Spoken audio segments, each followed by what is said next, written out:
Welcome back, everyone. As I mentioned previously, I'm going to be showing everyone how to wire 5 different kinds of flowers. I'm going to be showing everyone how to do the Gerber daisy, the rose, the carnation, the Cymbidium orchid, and the Millie Calla. I've already done the Gerber and the rose, so let's move on to the Calla. Okay, so next I'm going to show everyone how to wire a Calla Lily. This is a mini Calla Lily. Unlike its larger counterpart, the standard Calla Lily, it can often have thin, flexible stems, which can be a great thing for certain applications. But if you are using them to make a bouquet, you want to wire them to ensure that you provide as much rigidity and flexibility as possible. So, if you want to wire a Calla Lily, what you do is you take a piece of floral wire. You can choose a thicker gauge of wire if you so choose, depending on the thickness of the stem. Generally speaking, the thicker the stem, the thinner the wire. You simply place it directly beside the stem, just below the head of the Calla Lily. Next, you want to take your tape and wrap it around the stem. And we're going to go down the length of the stem, just past the end of the wire. With the Calla Lily, you want to pull the tape firmly, but be careful, as Calla stems are much softer than a rose or even a gerbera, and can be damaged very easily.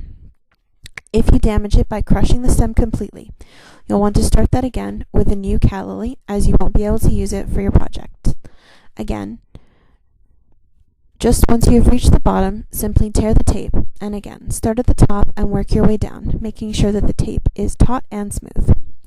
One thing to consider if you find one piece of wire doesn't provide enough stability is you can always add another piece of wire to the other side, and then repeat your taping as necessary. Okay, so if instead you want to wire a Calla Lily for a boutonniere or corsage rather than a bouquet, the application is exactly as if you were wiring a rose. You simply take your pruners and cut at an angle 1/2 to 3/4 of an inch below the head of the Calla. Once you have done that, you want to take your wire, and very similar to the rose, you simply push the wire through the stem just below the head, on the very lowest portion of the white part of the bloom, and pull the wire through so there's almost equal amounts of wire on either side, and then you want to bring the wires down.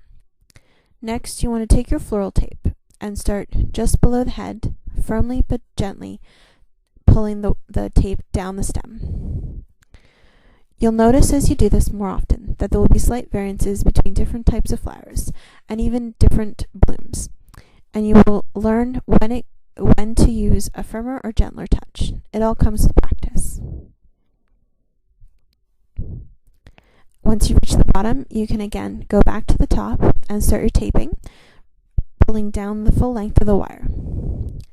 Once you get good at it, you can start pulling it quicker and tighter against the wire, and you'll notice you get a much smoother, polished look. And there you have it, your finished Calla Lily.